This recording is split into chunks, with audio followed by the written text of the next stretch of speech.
Oh, another breach! Oh my God. Clearly, this whale ate the Wheaties this morning. Lots of energy. Oh my gosh. And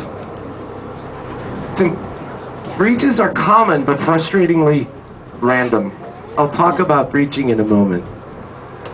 It's impossible, by the way, for us to predict when another breach will occur. Unless it's a calf who's breaching, we can usually predict they'll do it multiple times. But adults and juveniles, catch as catch can, guys. But we've, seen 3 breaches today? Yep. Even if we were to see 1 breach, it is the holy grail of any whale watch. You guys scored. And by the way, did we tell you we charge by the number of breaches on the whale watch? Oh, this guy's funny. Good, he paid for 5. That was good. Clever. Quick thinking. But the food. So, when they feed in this manner, they're considered gulp feeders. They gulp.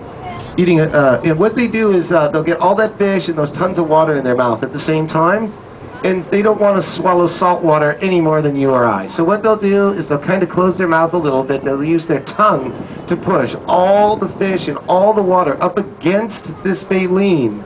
All the water goes out, like fish stays in, and viola. It seems like every time I stop recording, they start jumping. And that is how the whales feed. Isn't it?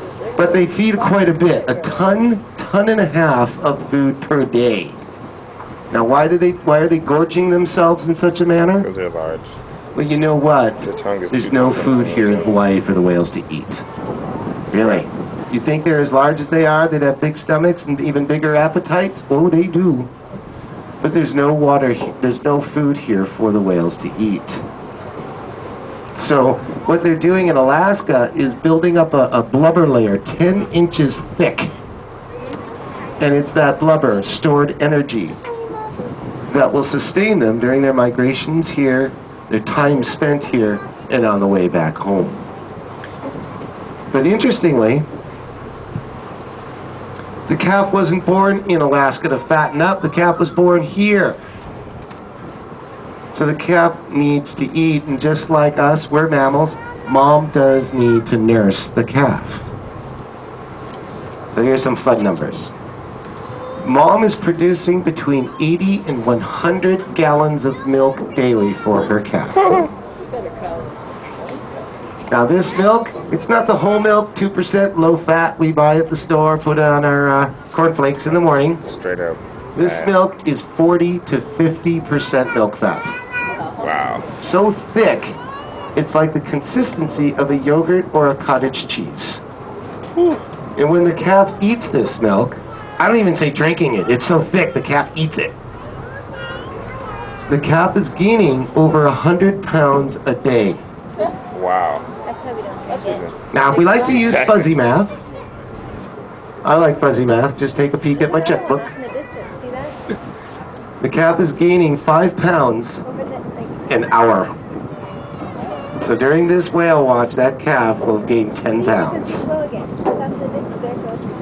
I could do that at a Las Vegas buffet, baby, for dinner, but not so sure I could sustain that very long. There's 2 of them right there. Out there.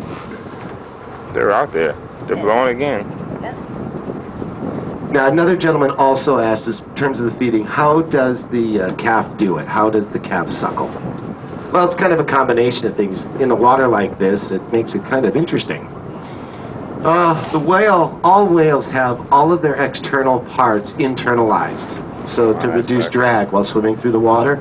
Like, for instance, we have earlobes, and the whale's #1 sense is hearing, but it has no earlobes on the outside. Everything, all the parts are internalized. So what the calf does is it nuzzles up against the mammary glands, and it stimulates those mammary glands, and they have a pump inside of them. And once they're stimulated, the pump automatically starts pumping out some of the milk for the calf. The calf does what it can to physically connect, but that's not always a perfect solution, but it works very well for them. The milk needs to be so thick because if it were very thin, it would just dissipate in the water so quickly it'd be useless to the calf.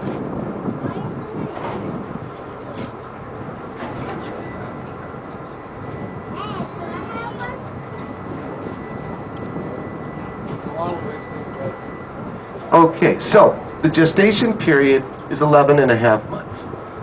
Mom gets pregnant here, comes back 1 year later, one winter later, and gives birth. And then mom and calf typically are going to stay together, a very tight bond for 1 year. And it kind of makes sense, the 1 year period. Mom teaches it the migration route to Alaska, teaches the calf how to feed, hunt, social skills, then at the right time teaches the calf the return migration route back here to Hawaii. And at that time she puts her pectoral fin around Johnny and says, "Honey, I love you, but it's time to move out."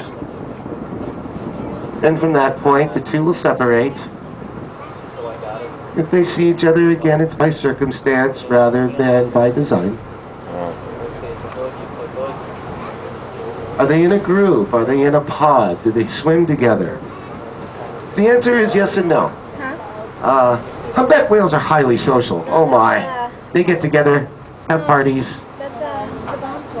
swim together, say hello. I don't know if they play bingo, but it turns out, despite them being so social, it's quite fluid. And in fact, humpback whales, they're actually singletons, they're loners. The only time you see the humpbacks together, which is frequent in pods, is it's benefiting the individual whale rather than benefiting like a group dynamic. So when they are together, they're going to may last 2 minutes, may last 2 days. But it's never a permanent pod or connection. They don't migrate together. If they happen to pass each other, the guy will say, "Hey Frank, how you doing? Good to see you. Adios." And they're on their way. Hold out of your head.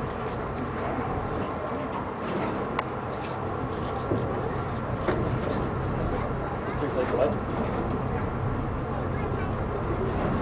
Hold out of your head.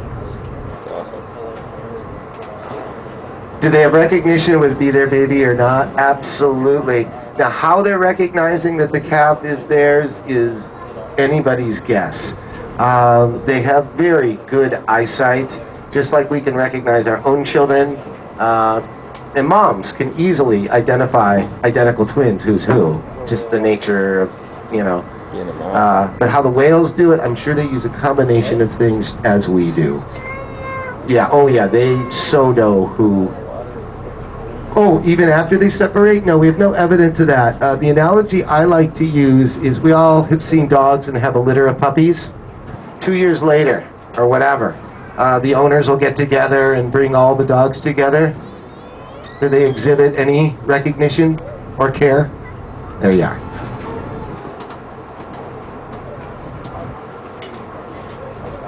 I didn't hear you. All right. How's the mating process? How do the whales physically hook up? Well, you know what? We don't know. Of all the great whales, we've seen it all. We've seen the coupling. We've also seen the birthing. But humpback whales, despite them being such easily accessible, look, the harbor is only 2 miles away from us. We're barely out of the harbor. And they're quite approachable. We have never seen or documented the physical act of mating, nor have we documented or witnessed the physical act of giving birth. We like to joke that the whales have a closed-door policy. Now, we do know, I'll try and say this in appropriate language, the item in question is about 8 feet long. Wow. We have seen that.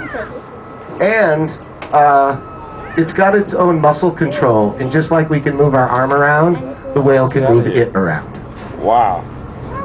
That's impressive.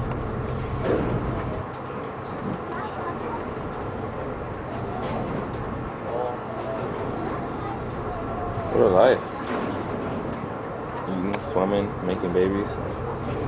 And by the way, they do couple just like 2 people would. We've just never seen it. That's how all mammals do it.